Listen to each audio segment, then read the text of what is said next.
हाथ मिला के उठा नारी, चूल्हा और परोसा में सीमित कब तक।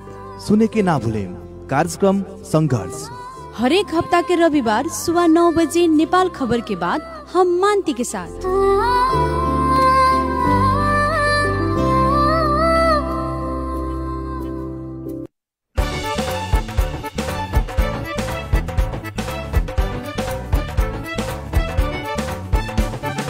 नेपाली मन को आवाज हो यो रेडियो सान्वी 96.4।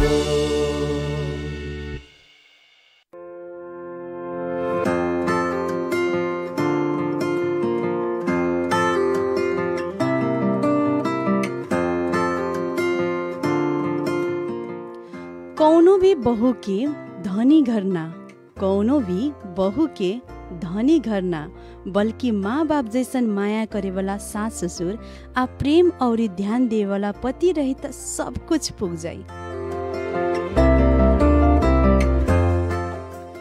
जी श्रोता मित्र, सही में एक बहू के घर बड़का ना, ऊ घर में रहे वाला के मन बड़का चाही।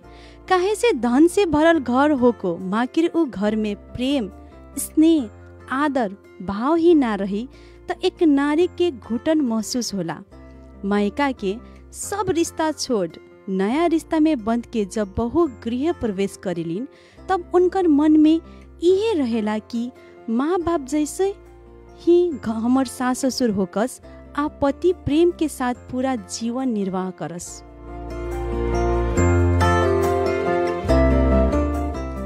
काहे से श्रोता मित्र, धनी घर ही होको माकिर ऊ घर में एक नारी की इज्जत ही ना रहो तो वो धन का काम जहाँ प्रेम, आदर, भाव, सम्मान की कमी होको। प्रणाम और स्वागत बा।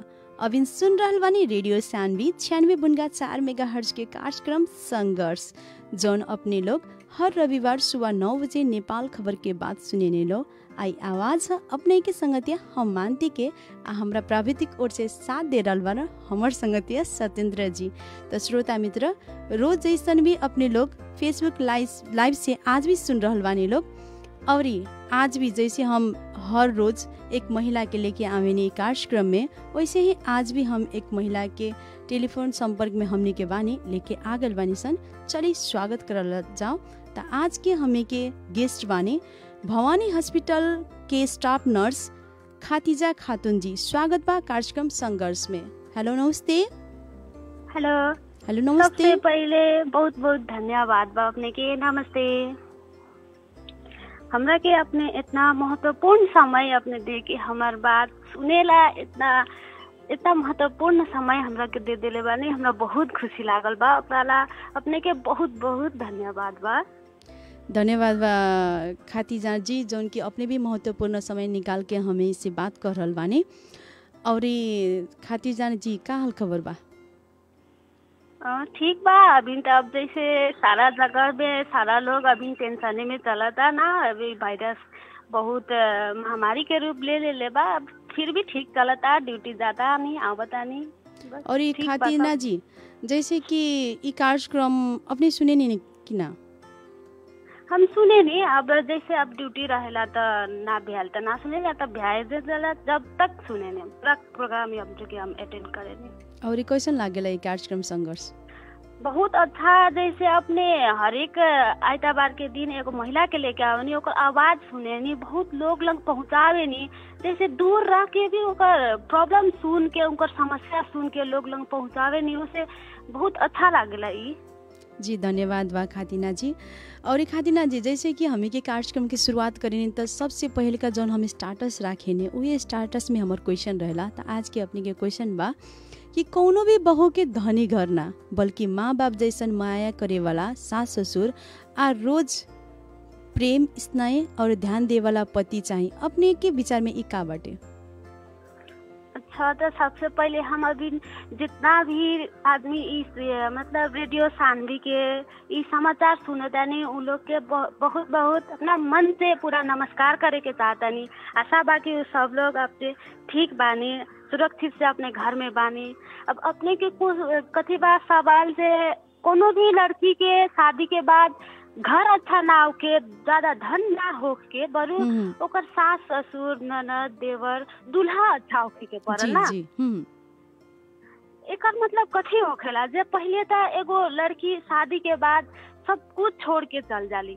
वो दिन से माई बाप कहे लागेला लोग कि हाँ अब हम खाली हो गई, हमर एगो मानम की हमर एगो जिम्मेवारी और आगर चल गई वहाँ घर में।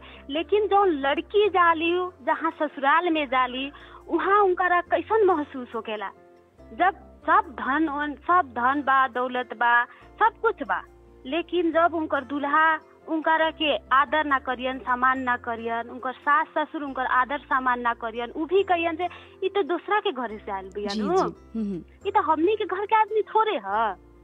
ऐसा व्यवहार करियन, दुर्व्यवहार करियन तो उ लड़की खुद ना घर के ना घाट के सुनने वाली नहीं कहा। जैसे कि धन रहते भी घुटन महसूस हो कि जन मायका के जन माया प्रेम रहेला उ ससुराल में ना मिलता, उ नारी घर में रहे ना सकियन। हाँ पूरा घुटन।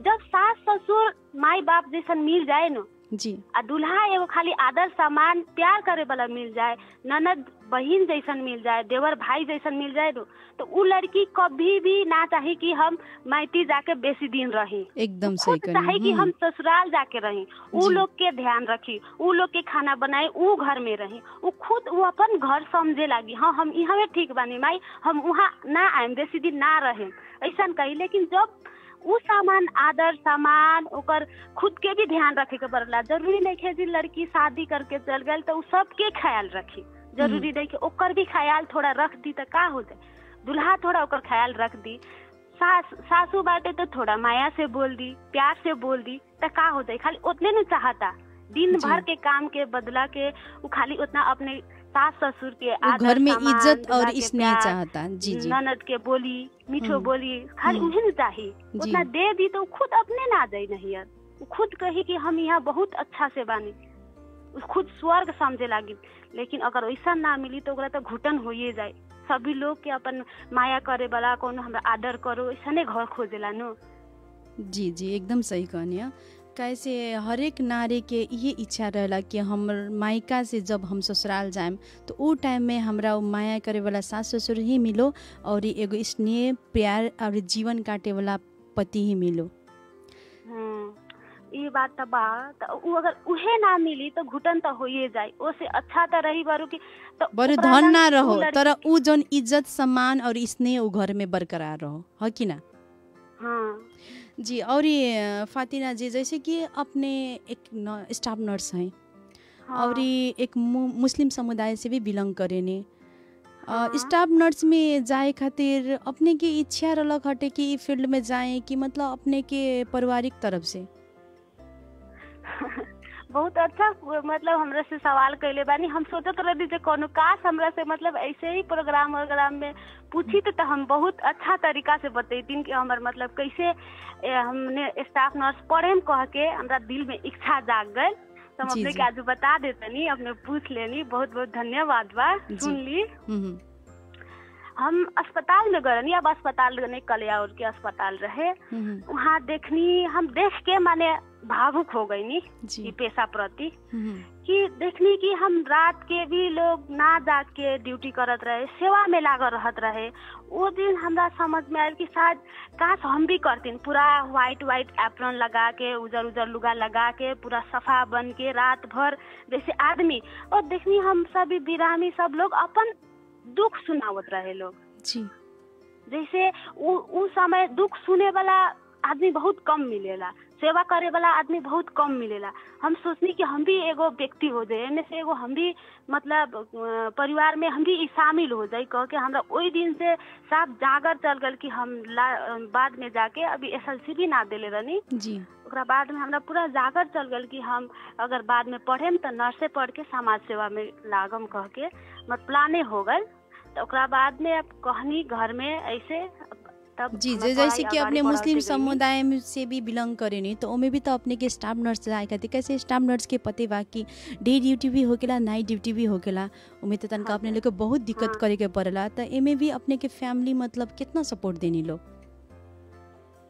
बहुत अब जैसे और सब अथी के काम के बात करल जाए तो जैसे फिक्स टाइम रहेला ना 10 बजे जा 4 बजे आ जा। अब हमनी के नर्सिंग पेशा में कथी होखेला जे टाइम टेबल ना रहेला जी। बीमारी होखे के टाइम ना रहेला, कोनो टाइम टेबल ना रहेला जे 10 से 4 हम बीमारी पड़े रात भर ठीक रहे ना। तो ओसे हमनी के औरी सब पेशा से हमनी के पेशा थोड़ा गारो बा एंगा कहल जाओ। एकदम फिर भी हमनी बहुत खुश बानी सन। समाज सेवा करे में जोन खुशी मिलेला शायद कोनो दूसरा पेशा में मिलत होई, एंगा हमरा लागेला। सबके तो नहीं लागत होई, लेकिन हमरा चाहिए लागेला कैसे जैसे हमनी के नाइट से लेके मानम 24 घंटा हमनी के समाज सेवा में लाग ही के बाद मॉर्निंग डे इवनिंग नाइट सब ड्यूटी रहेला नि त घर में से अपने के कोनो मतलब प्रेशर भल कि ना ई फील्ड में मत जो एमे दिक्कत हो कि या नाइट करे के पड़ी या डे करे के पड़ी या इवनिंग करे के पड़ी टाइम टेबल नहीं के वैसन घर से कोनो मतलब प्रेशर आल कि ना नहीं के करे के या सपोर्ट मिलल अपने के कि ना कर तू कर आगे बढ़।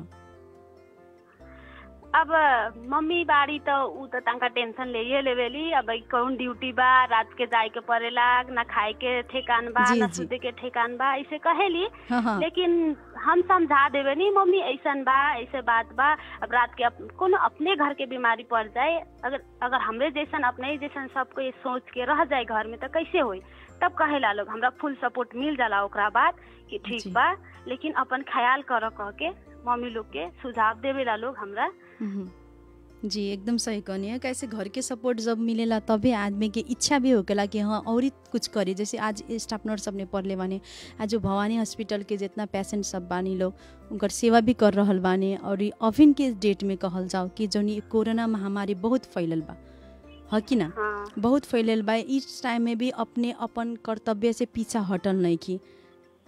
अब पीछे ना हट के भी जब फिर भी ड्यूटी करके अपने लोग घरे जाने लोग तो घरे जब जाने लोग तो सामाजिक ओर से अपने लोग के कुछ दबाव आयल बा कि ना। जैसे हमें के बहुत अभी के डेट में सुन रहल बानी सन कि सामाजिक ओर से मतलब आस पड़ोस के कि ई नर्स है ये डॉक्टर है ना हमें के भी कोरोना पटा दियन ऐसा मतलब बात जो निकल रहल बा अपने के कितना झेले के पड़ल बा।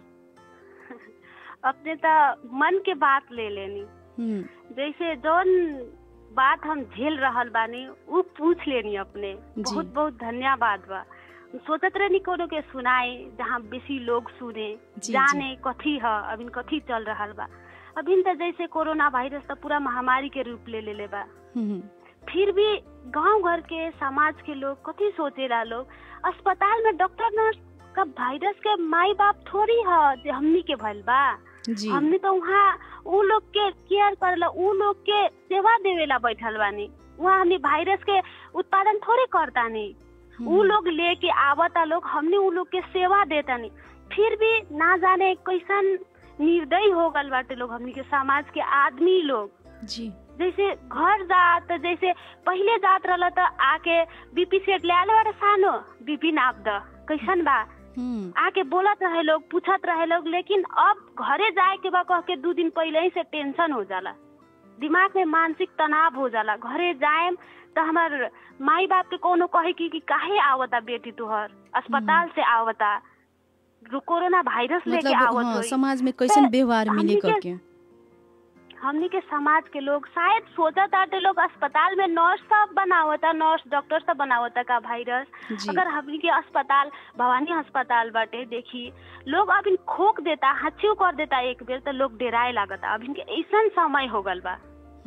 लेकिन यहाँ हमनी के अब मान जाए हमनी के अब आयल बा जोरो केस आयल बा बुखारे लाग के आयल बा तभी भी हमनी तो ओकरा के छोड़ तो नहीं देत।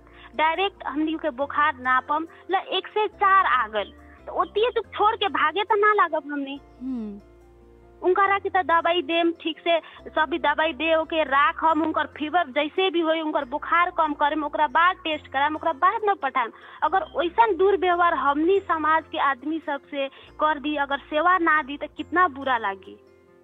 वो लोग तोड़ फोड़ करे लागी लोग जबकि था भी नहीं कि हमने कब पिटा जाम सब विजिटर से चाहे वो कुरुआ आवेला लोग कब खिसिया के हमने के पीटे भी लागी लोग उस बात के भी हमने के डर रहेला। लेकिन जब हमने के इतना करते करते भी घरे जाए से पहले काहे सोचे के पड़ता कि घरे जाए तो हमरा के समाज के लोग घर में जाए दी गांव में ढुके दी कि ना दी कि कैसन व्यवहार करी, माई बाप के टेंशन दी कि काहे आवता, कह द ना आवे के। ई बात से बहुत अभी मन बहुत बहुत बहुत दुखल बाटे कि समाज के लोग कैसे इतना निर्दयी हो गल बाटे लोग। हम तो यह सोचेनी कि हमरा घर के मानन कोनो आदमी जाता सीरियस होके के न हो, अगर कोनो नइखे रखत तो हमरा कैसा लागी, हमरा बहुत दुख लागी। ई बात सोच के हम अपन ड्यूटी से ना हटल बानी। जति होई तति देखल जाई, ऐसा सोच के अब कुछ हो जाई तो हमरे न होई। जी जी, ऐसे अपन जान के कोनो चिंता ना लेके भी हमनी ड्यूटी करता निसन, लेकिन ड्यूटी के बाद घर गईला के बाद जौन व्यवहार होता हमनी साथे बहुत दुख वाला बात बा, बहुत ना सोचे वाला बात बा कि ऐसा करिया लोग, ऐसा हमनी के प्रति मतलब घृणा टाइप के देखिया लोग, घृणा प्रकार के हमनी के देखिया लोग कि जैसे वायरस आ रहल बा गांव में, ल वायरस घुस रहल बा गांव में, काहे ऐसा होता। सही कहने खातिर जी जौन की अभिन के स्थिति बाटे, जौन परिस्थिति बाटे कि बहुत दुखमय बाटे। ऐसे भी अपने लोग के तो एगो कोरोना के तो डर बढ़ले बा, कैसे उ ठाव में अपने लोग जाके सेवा कर रहल बानी, उ ठाव में जाके अपने लोग काम कर रहल बानी लोग, फिर भी उ ओसे डरा के ना अपन जिम्मेवारी अपन कर्तव्य वहन कर रहल बानी लोग। फिर भी जब रिलैक्स होके के टाइम आवेला, जब तनका घरे ड्यूटी ऑफ करके घरे जाए के टाइम आवेला, वो वक्त में जौन सामाजिक दुर्व्यवहार बा उ तो अच्छा नहीं कि एकदम सही कहनी, उ अच्छा ना उंगे ना होके के पड़ल। कैसे अपने लोग हमी खाती बानी लोग, यदि बिहान भइला हमरो कुछ हो कि तो हम तो हॉस्पिटल जाम, तो वक्त में तो अपने लोग ने हमारे साथ देम लोग। यदि अपने लोग वैसा व्यवहार करे लागे लोग ना छुएम सन तो हमी के जाम सन कहाँ। पर जब अपने लोग के समय होता तनका आराम से रहे के, तो वो वक्त में हमी के समाज के कर्तव्य है कि हमी के बहू बेटी होकोस या भैया होकोस या जी होकोस, यदि डॉक्टर या नर्स या कोनो स्टाफ बानी तो वो वक्त में हमी के साथ देवे के पड़ल, ई ना कि दुर्व्यवहार करे पड़ल। जौन कि अपने कनिया के अपने गांव में जानी तो वक्त में हमें जाए से आगे हमरा फील हम सोचे नहीं कि जाए तो समाज के व्यवहार कैसन हो कि छर छिमे के व्यवहार कैसन हो कि ना तू अपन बेटी के मत बोलाओ, तो ऐसा मानसिक तनाव तो ना होके के पड़ल हमी के समाज के ओर से, है कि ना खाते ना जी। हाँ ये बात तो है। अब हमनी के समाज के लोग के बुझे के पड़ल, हमार जितना भी दाई भाई दादा मतलब अंकल सब सुन रहल बानी लोगन, वो सब हम अपने लोगन के ई नहीं कहत जे अपने लोगन हमरा के मतलब ऐसे ही करत आनी, लेकिन ऐसा हो रहल बा ओसे हमरा कहे के पड़ला, वैसे हम भोगत आनी ओसे हमरा कहे के पड़ला ना। तो ये तो खुद अपने समझे वाला बात है। सोची हमने दिन रात एगो जो प्लास्टिक वाला ड्रेस अपने लोगन देखा तानी उ एक दिन लगा के दिन भर बस रही अपने लोगन कैसन ओकरा महसूस कैसन होता ओकरा भीतर अपने लोग जान जाए। जबकि गर्मी एक टन का होखेला तो आदमी पागल हो जाला। दू मास्क लगा के सभी ड्रेस में रहल 12-12 घंटा 24 घंटा कबो रहल कितना मुश्किल बा। उ सब हमनी ला ना अपने लोगन ला बानी। अभी भी हमरा हाथ में हक बा कि हम छोड़ के हम अपन घर में बैठ सकतानी, मैं थोड़े कौनो कुछ करी, हम जाके घर में बैठ सकतानी, लेकिन हम ऐसा ना करें। हमार कर्तव्य उ ना है कि हम घर में जाके लुका के बैठ जाए। तब फिर अगर हमार नर्सिंग पढ़े के मकसदे का रहल अगर हम जाके लुका के बैठ गई जी, जोन के अपन कर्तव्य से पीछे हट जाए तो अपने के तो नर्सिंग के तो कोनो वैल्यू ना रही नो। हाँ मम्मी लोग के बहुत टेंशन भइल, छोड़ द जान रही तो पैसा बहुत आई, लेकिन मम्मी के कहनी हम अभी हम पैसा ला ना अभी सेवा ला काम करता नहीं। अभी हमरा के पैसा ना भी था ना अस्पताल तभी हम काम करे जाएम। देखी मम्मी हमनी के घर में से कोनो बीमारी हो जाता, अब जरूरी नहीं है कि वायरस चलल बाटे कोरोना वायरस चलल बाटे तो केकरो बुखार ना लागी केकरो खोखी ना हो, जरूरी तो नहीं है। मौसम चेंज हो रहल बा, फीवर जो बहुत बुखार केस भी बढ़ रहल बा, एकर मतलब तो ई ना जल्दी छोड़ दिया। वायरस से ज्यादा लोग ना मरे लागे ऐसे दूसर बीमारी से देखला बिना। मम्मी हमनी के घर में कोनो सीरियस हो जाता तो कहाँ लेके जाइबा अस्पताल अगर कह देवे जे यहाँ नहीं राखत वायरस चलल बा अस्पताल बंद बा स्टाफ नहीं के तो कैसन लागी। ई दिन दूसरा के भी हमनी के समाज गांव समाज के आदमी के लोग के ना देखे के पड़े, ओसे हमरा ड्यूटी जाए के पड़ी। ई हर एक बार फोन में भी हमार मम्मी के समझावे के पड़ेला और वो हरदम बोलेली कि घरे आ जा जी, फिर भी ना घरे जाके जाए से पहले इतना डेरा के जाए के पड़ता, रहे के पड़ता, ई तनका बहुत दुख लागल वाला बात हो गल। जैसे कैसे ना समझता लोग, हमारे दाजू भाई से अंकल लोग से आंटी लोग, काहे नहीं के लोग समझत कि हम नहीं खे बनावत वायरस, वहाँ जो लेके आवत आ रहे लोग उनकर हम बड़ू ठीक करे में लागत आनी, हम थोड़े बनावत आनी, डॉक्टर नर्स थोड़े बनावत अस्पताल में वायरस। जी खातिना जी एकदम सही कहनी। कैसे अभी के बाद फील हो जाला जे हाँ हम पॉजिटिव बानी, हम वायरस लेके जाता नहीं, गाँव में ऐसा व्यवहार करेला लोग। ई चाहिँ व्यवहार ना होके के परल। और हम आग्रह करतानी और यति भी करतानी कि सही में अपने लोग के जौन ई व्यवहार हो रहा बा अपने लोग से, वो व्यवहार ना होके के चाहिए सामाजिक ओर से। और ई भी रिक्वेस्ट करतानी कि जे सुन रहल बानी रेडियो सानवी 96.4 मेगाहर्ट्ज के कार्यक्रम संघर्ष, तो एकदम ध्यान दे के ई बात के अपने लोग मनन करी लो कि सही में हमें के जौन व्यवहार कर रहल बानी सन वो व्यवहार अच्छा नहीं के। यदि जहाँ माया प्रेम रहे वहाँ बहुत अच्छा होके। जौन कोविड-19 के लड़ाई एक जना त नहीं के लड़त, सब केहू लड़ता, सब केहू के हमी के संगे एकजुट होके ही लड़ाई लड़के ही जीत हासिल करे के बा। ई कोरोना के हमी के सब जना मिल के ही हटाएम सन।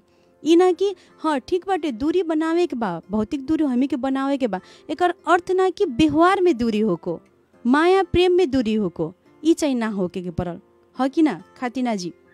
हाँ एकदम। हाँ अब जैसे देखिए हमनी के अस्पताल में तो हमनी के भवानी अस्पताल के हम स्टाफ बोलत नहीं ना, यहाँ हम काम करता नहीं 24 घंटा, तो हमरा था बा यहाँ कथी होता, यहाँ कैसन माहौल बा। जबकि हमनी के अस्पताल में 10 गो बेड छुटिया देवल बा।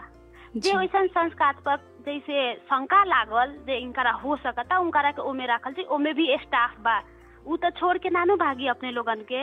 लेकिन अपने लोगन गांव में गईला से काहे रुकता नहीं ओकरा के, जबकि वो अपने के था होते हुए भी कि इनकरा बुखार बा, इनकरा हो भी सकता ना भी हो सकता ना, गारंटी थोड़े बा। जरूरी नहीं कि अब इनके मौसम में तो परिवर्तन हो रहल बाटे, ई तो बात बाटे। ई जानते हुए भी हमनी के स्वास्थ्य कर्मचारी सब वहाँ रखल बाटे, हमनी ड्यूटी करता नहीं, उ लोग के टाइम में दवाई देता नहीं, खाना ना खाए सके वाला बाटे लोग तो उ लोग के मुंह में खाना खिया के पानी पियावल जाला। यहाँ तक के हमनी के कर्तव्य ना छोड़े निसन, बताएं अपने। तब हमनी गांव में जाता निसन, उकरा बदला में हमनी के ऐसा प्यार मिलेला कि आंख भर के आ जाला कि कहाँ से कहाँ ई पढ़ लेनी। हम जेकरा ला हम दिन रात मरतानी, ओकरा ला हमरा ला ओकरा दिल में 1% मतलब माया नहीं खे, स्नेह नहीं खे, मतलब नहीं खे, ऐसा महसूस होई तो कैसा लागी? जी खातिना जी, जौन की व्यवहार हो रहा बा ये व्यवहार ना होके चाहे हम भी रिक्वेस्ट करें कि यदि सुन रहा बन रेडियो सानवी 96.4 मेगाहर्ट्ज के कार्यक्रम संघर्ष, तो संबंधित व्यक्ति जौन की ऐसा व्यवहार कर रहा बानी तो प्लीज कृपया करके ऐसा व्यवहार ना करी लो। कैसे ये लड़ाई हमें के सब केहू के मिल के ही लड़े के बा, ये कोविड-19 के हमें के मिल के ही हटावे के बाटे। और खातिना जी अभी हमें के समय हो गया एक छोट मीट विश्राम के, तब फिर से अपने से जुड़बे करें, तब तक खाती एक छोट मीट विश्राम। गाउँ शहर सारा गुन्जाउने यो हो radio Saanvi 96.4। Admission open in +2 management. Imperial College of Management proudly announces admission intake for the new academic year in grade 11. हाम्रा विशेषताहरू: सुविधा सम्पन्न भवन र उत्कृष्ट अनुभवी टिचर्सहरूको टिम भएको, एयर कन्डिसन क्लास र लाइब्रेरीको सुविधा, एक्सपर्टहरूद्वारा रेगुलर सेमिनार्स र स्किल डेभलपमेन्ट ट्रेनिङ, आफ्नै मल्टिफङ्क्सनल सेमिनार हल भएको, टाइम टु टाइम इन्डस्ट्रियल भिजिटको व्यवस्था, जेहेन्दार विद्यार्थीहरूको लागि 100% सम्म स्कलरशिप, ट्रान्सपोर्टेसन फेसिलिटी का साथै एक्स्ट्रा करिकुलर एक्टिभिटीज अनि स्पोर्ट्स फेसिलिटी भएको, सबैभन्दा महत्त्वपूर्ण विद्यार्थीहरूका लागि लाइफ इन्स्योरेन्सको व्यवस्था। विस्तृत जानकारीका लागि सम्पर्क imperial college of management Shripur 11 ज्ञानवाटिका स्कुलको पुरानो बिल्डिङ, सम्पर्क नम्बर 98 111 071 98 453 11 114 र 98 112 73 712। Imperial college of management, creating royal mindset. आधुनिकतालाई सङ्गाल्दै अघि बढ्दै मेरो तपाईको अनि हामी सबैको मध्य नेपाल प्रेस डिजिटलाइजेसनमा अब नो कम्प्रोमाइज। अत्याधुनिक प्रविधि र अनुभवी जनशक्तिको सम्मिश्रण मध्य नेपाल प्रेस। प्रिन्टिङमा उत्कृष्ट काम गर्दै आएका हामी कहाँ अब video editing, animation, graphic designing, logo designing, documentary, music video, short movie, portfolio photography, modelling photography, makeup photography लगायतका कामहरू भइरहेका छन्। जानकारीका लागि Madhya Nepal media private limited, Panitanki Birgunj. Phone number 051 526 235, mobile number 98 111 073 87, email address madhyanepalpress@gmail.com। अन्य जानकारीका लागि हाम्रो वेबसाइट www.madhyanepal.com मा भिजिट समेत गर्न सक्नुहुनेछ। National infotech college proudly announces admission open. विगत 6 वर्षदेखि इन्जिनियरिङ र मेडिकलमा विद्यार्थीहरूको नाम निकाल्दै आउन सफल अनि उत्कृष्ट विद्यार्थीहरूको पहिलो गन्तव्य हो एनआई, किनभने यस क्षेत्रमै एक्सलेन्ट टिचर्स टिम भएको अनि टाइम टु टाइम काठमाडौँका ख्याति प्राप्त प्रोफेसर्सहरूद्वारा ट्रेनिङ र सेमिनार्सको व्यवस्था गर्दै आएको। शान्त र विशिष्ट अनुशासनमा उत्कृष्ट उदाहरण बनेको आफ्नै सुविधा सम्पन्न अत्याधुनिक भवन भएको। एयर कन्डिसन ल्याब, वेल इक्विप्ड लाइब्रेरीका साथै आवश्यक पाठ्यपुस्तक कलेजले नै प्रदान गर्दै आएको। ट्रान्सपोर्टेसन र स्पोर्ट्स फेसिलिटीका साथै 100% सम्म स्कलरशिपको व्यवस्था भएको यस नेशनल इन्फोटेक कलेजले गर्वका साथ नयाँ शैक्षिक सत्रका लागि कक्षा 11 मा एडमिसनको लागि अनलाइन प्री रेजिस्ट्रेसन खुला गरेको छ। प्री रेजिस्ट्रेसनका लागि नेशनल इन्फोटेक कलेजको फेसबुक पेजमा गई अनलाइन फर्म फिल अप गर्न सक्नुहुनेछ। विस्तृत जानकारीका लागि सम्पर्क national infotech college, Kavi Shiromani टोल, inner bypass Birgunj. Phone number 051 41 72 00। NI, an exclusive college for science and technology. We offer highest standards of education with excellent results. Admission open in DPS Plus 2 Birganj. Remarkable features of Delhi Public School. Highly qualified, experienced, dedicated teachers and staff. Well-equipped labs and libraries. State-of-art infrastructure with swimming pool. Extra co-curricular activities under the guidance of recognized coaches. Quiet, peaceful and eco-friendly formal learning environment. Specialized career and behavioral counseling. Child-centered, value-based thematic education of global standard. Well-managed and effective online classes during pandemic period. Excellent result, transportation facility. CBSE curriculum with only 5 subjects in science and commerce stream. For more details, please contact Ninos Birganj, Muli Bagaisa 12, Delhi Public School, Chainpur 4, Parwanipur, Bara. Contact number 980-3245-855, 98550-26452 and 051-524-700. Email ID principal.dps@cgeducation.com.np. Delhi Public School, managed by CG Education. SE पछिको अध्ययनको लागि चिन्ता अब ढुक्क हुनुहोस्। हजुर, विगत 2 दशकदेखि गुणस्तरीय शिक्षा प्रदान गर्दै आइरहेको यस सेन्ट जेभियर्स माविले यही नयाँ शैक्षिक सत्रका लागि कक्षा 11 मा साइन्स, एग्रिकल्चर, म्यानेजमेन्ट र ल मा एडमिसनका लागि अनलाइन रेजिस्ट्रेसन फर्म खुला गरेको छ। अनलाइन फर्मका लागि सेन्ट जेभियर सेकेन्डरी स्कुल वीरगञ्जको फेसबुक पेजमा गएर अनलाइन एडमिसन फर्म भर्न सक्नुहुनेछ। Seats are limited, so hurry up. For more details, please contact us. St. Xavier Secondary School, managed by Buddha Foundation, Power House Birganj, राष्ट्रिय वाणिज्य बैंकको अपोजिटमा। सम्पर्क number 051 533 007 र mobile number 98 550 36 235। गाउँ शहर सारा गुन्जाउने यो हो रेडियो सान्वी 96.4।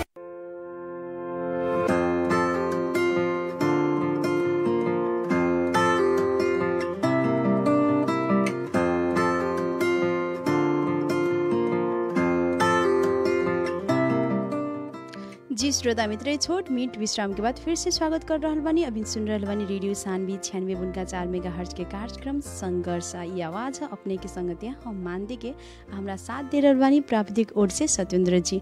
तो श्रोता मित्र, फिर से हमें के जुड़ रहल बानी सन हमें के खातिजा खातून से। खातिजा जी हेलो, नमस्ते। Hello hello. फिर से स्वागत बाटे अपने के छोट मिनट विश्राम के बाद।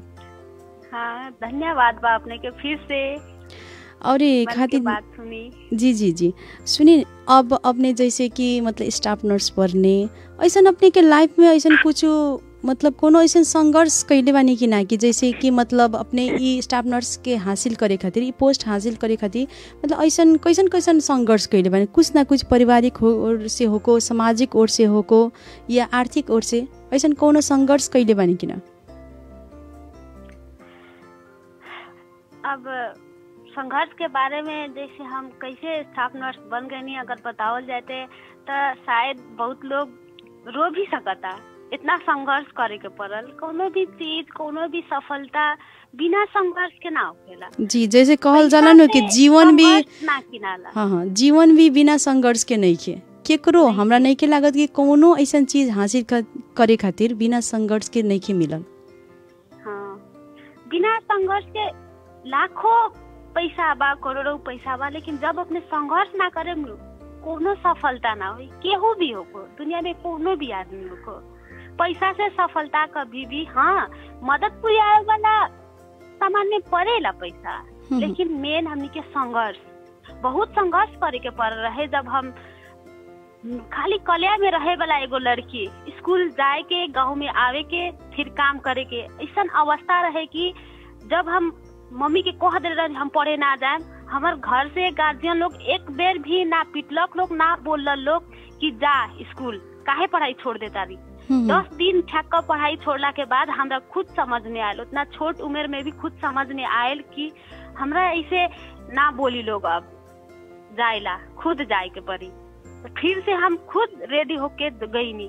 तब बाद बहुत हमरा बहुत समस्या झेले के पड़ल। जब हम नर्सिंग पढ़त रहनी, गांव में आवत रहनी, कभी रात के पुगत रहनी, कभी कहाँ, हम ऐसे लहान से नर्सिंग कैनी, बहुत दुख पड़ रहा है। उती जो हमनी के 7 महीना के जब बंदी रहे, उ बंदी में हमरा आवे जाए के रहे, एडमिशन करावे, बहुत दुख पड़ रहे उती जो हमरा। लेकिन फिर भी गांव समाज के लोग हमारा के साथ ना दिलक लोग। उती बेरा 10 बजे से पहले गांव में चल जाए के रहत रहे, 8 बजे से पहले गांव में चल जाए के रहत रहे, लेकिन कभी हमरा आवे में, कभी जाए में, कब निकले के पड़े अपने लोगन के थाए बा। उ बंदी में लोग कहीं जाए तो रात के निकले।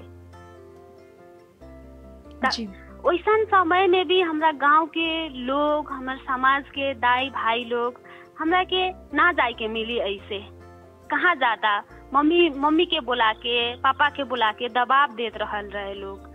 बहुत उ लोग के पंचायती भयल रहे, पंचायती कि काहे इतना लेट से आवता, काहे जाता।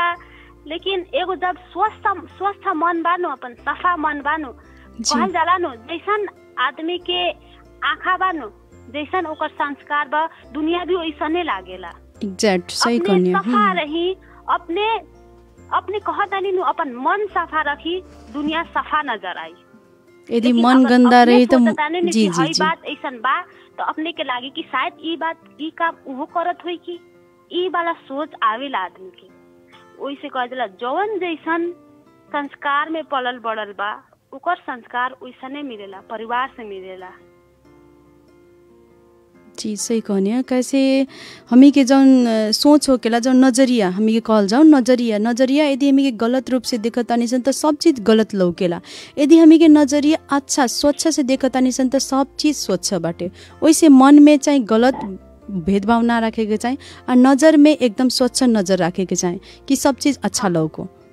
हाँ, गांव समाज में जब हमार पढ़ाई होकत रहे तब आवत रहनी तो लोग सब, बहुत लोग आमने सामने भी हमारे कुरा काट देते रहे लोग, बात काटत रहे लोग, जैसे बात पे काटेला लोग ना रहेला कोनो तब। लेकिन हमरा तो साफ सामने बुला के भी कहत रहे लोग, तू अपन बेटी के बाहर पठाइले बाड़ा, अगर कुछ होई, मतलब अब गलत काम कुछ करी तो ओकर जिम्मेवार हमनी ना रहे, सब तोहरा गांव से भी निकाला हो सकता। ऐसा भी धमकी पड़ रहे हमार मम्मी पापा पर। लेकिन हम बहुत दुनिया के सबसे शायद भाग्यमानी बेटी बानी की, एक मुस्लिम हो के भी हमार मम्मी बाबा दुनिया के बातें ना सुनल लोग।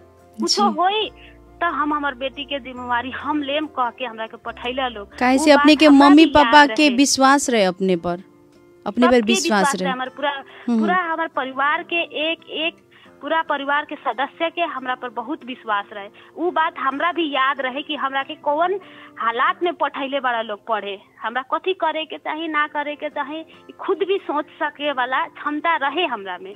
लेकिन हमार समाज के दाई भाई लोग हमार साथ ना देलक लोग, जबकि जन उ लोग के हमरा के एथी करे के चाहिए कि ठीक बा, कर पढ़ा, कम से कम आज जो आवेला लोग तो खोजेला लोग जी कि कौन अस्पताल में, घर में जाके भी पूछेला लोग, कहीं जाए के पड़ल तो हाँ तोहर बबी है अस्पताल में काम करेला, तनका फोन कर द, हम छोड़ देम थोड़े, हमार तो कर्तव्य हो गल बाबू, उ तो करबे करे हम बरु। हाँ, दिन आदमी के याद आवेला, कि कैसन कैसन व्यवहार कैले बारलो, पर आदमी छोड़ ना सकी।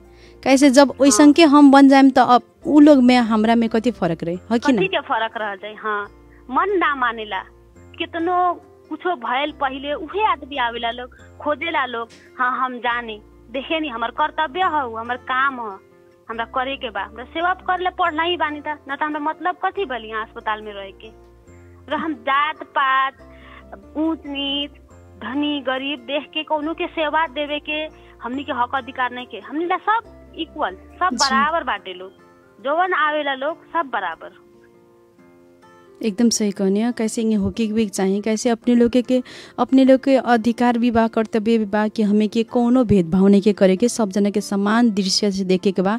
हमें के समाज के भी कर्तव्य है कि हमें के हर घर के बेटी के, हर घर के माँ के, हर घर के पतोह के हमें के भी उहे सम्मान देवे के चाहिए जौन कि अपन घर में दे रहल बानी, अपन घर में इज्जत दे रहल बानी, अपन घर में संस्कार दे रहल बानी, अपन घर में मान दे रहल बानी। ई ना कि मतलब व्यवहार अच्छा ना करे के।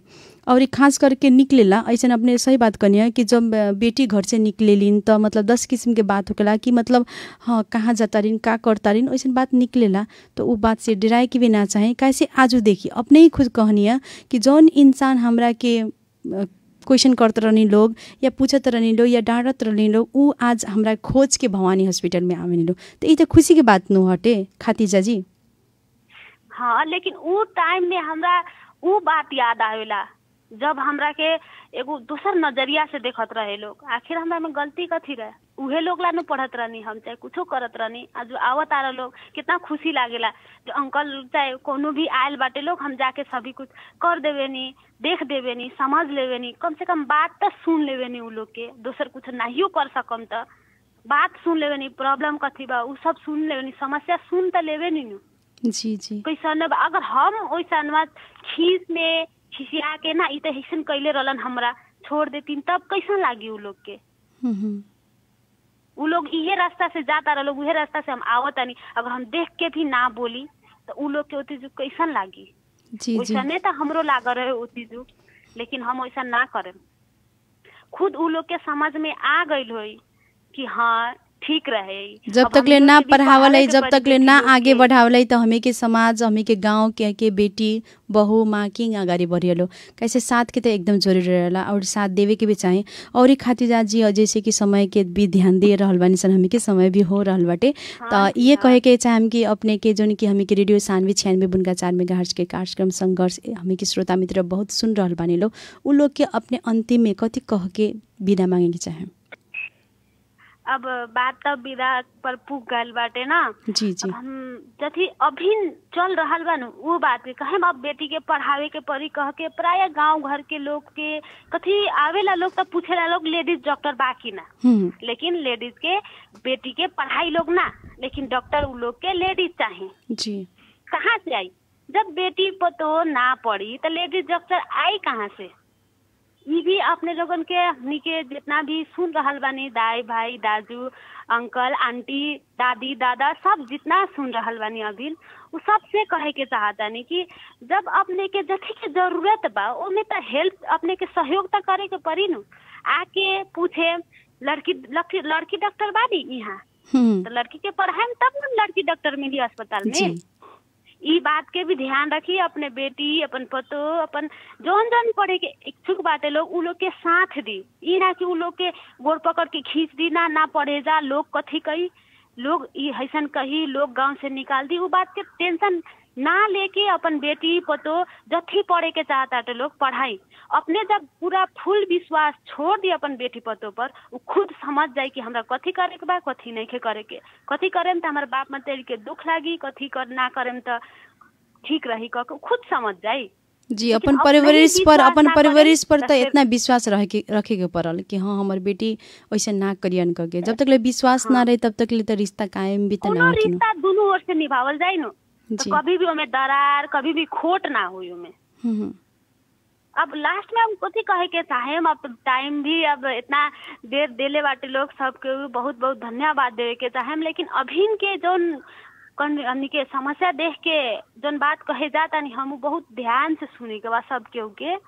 अभी ऐसा महामारी चल रहा बा कि लोग परिवार के आदमी के हो जाता टे नो, मम्मी काहे ना होयन के देखो के नसीब शायदे हो, वैसा तो ना ही पड़ो, लेकिन हो भी सकता ना भी हो सकता। इतना दर्दनाक इतना खतरनाक वायरस बा, वायरस से अपने के कैसे बचे सके सब बार बार सरकार से लेके यहाँ अस्पताल के आदमी सब से लेके सब लोग बता रहल बा, हर एक रेडियो लोग बता रहल बा, टीवी पर बता रहल बा कि अपने सामाजिक दूरी कायम करी, मास्क लगाई, सबसे पहले अपने जौन ई व्यवहार होखता जौन हमनी के स्वास्थ्य कर्मी अभी जाई रूम वाला सबके इतना तनाव होता जौन स्वास्थ्य कर्मी रूम में बैठ रहता लोग घर में, घर वाला लोग इतना दबाव देता लोग धारा ना छुआ, पानी ना खोला, त मोटर चलावे ना जा, तो छत पर ना आव, ई सब ना करी।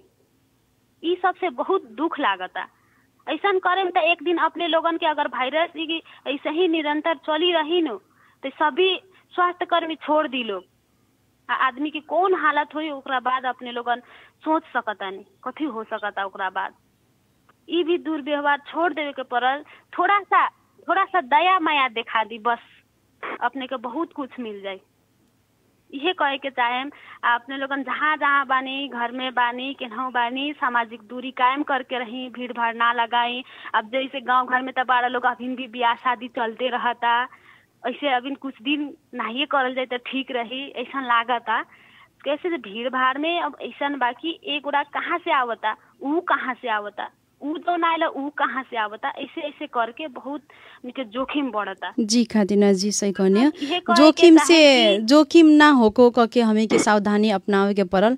और ई का कहल जाओ समय के भी हमें के मद्देनजर देवे के पड़ल। और इस समय भी हो गल बा, बहुत अपने से बात करे के रहल हटे, मन रहे बहुत हमें के श्रोता मित्र के अपने के भी मन के बात सुनावे के मन रहल, पर का करी समय ही साथ ना देवेला नु। तो वैसे अब कथी कहल जाओ अपने से भी हमें के विदा मांगे के समय हो गल बा। तो खातिना जी जौन की हमरा समय देनी है, अपने मन के बात रखनी है, या हमारे श्रोता मित्र के अपने के मन के बात से भाव कैनी, ओकरा के लिए बहुत सारा धन्यवाद देत। अभी खातिर हमारे मन के बात लागल इतना, मतलब इतना कम समय में इतना ज्यादा लोग लग पहुंचा देनी। अब इससे हमरा पूरा आशा हो गल बा कि हमार गांव के कोनो भी गांव के दाई भाई लोग अब ऐसे ना करी लोग शायद। एकरा अपने के बहुत बहुत धन्यवाद बा, सबके सुना देनी हमनी के दुख। जी खातिना जी, ओकरा खातिर अपने के धन्यवाद बा जौन की इतना समय हमने के देनी है। अभी खातिर छुटल जाओ, नमस्ते प्रणाम। नमस्ते प्रणाम, अस्सलाम वालेकुम। जी श्रोता मित्र, एकदम सही में खातिना जी जौन की एकदमै निमन बात कहनी है, एकदमै अच्छा समझाइनी है कि सही में नर्स डॉक्टर जहाँ बानी लोग वहाँ तनका दुर्व्यवहार हो रहा बा। तो कृपया करके अपने लोग दुर्व्यवहार ना करें लोग, वो भी एक सामाजिक प्राणी है। हमी के सब जना एकजुट हो के कोविड-19 से हमी के लड़ाई करे के बाटे और ये जीत भी हासिल करे के बा। कहल जला न दुख के बाद सुख जरूर आवेला, तो वही से हमी के भी दुख के घड़ी बा। दुख के घड़ी में हमी के एकदम टेंशन लेके आत के कि ना हमें के हैंग हो जाए, ना हमें के होंगे हो जाए, ई व्यवहार ना दिखा के हमें के सभ्य व्यवहार दिखाएम सन तो जरूर ई कोविड-19 से हमें के जीतेम सन भी। और ये कोरोना वायरस के गो कोरोना करके हटाएम सन भी। तो इसे कृपया करके जहाँ यदि सुन रहल बानी लोग रेडियो सानवी 96.4 मेगाहर्ट्ज के कार्यक्रम संघर्ष, एकदम ध्यान दी लो कि सही में दुर्व्यवहार ना होके के चाहो, कोनो भी फील्ड के आदमी से दुर्व्यवहार ना करी लोग, अच्छा से रहे लोग, सुरक्षित रहे लोग। ये कहते ई मानती फिर अपने लोग से भी विदा मांगता नहीं। नमस्ते, शुभ दिन।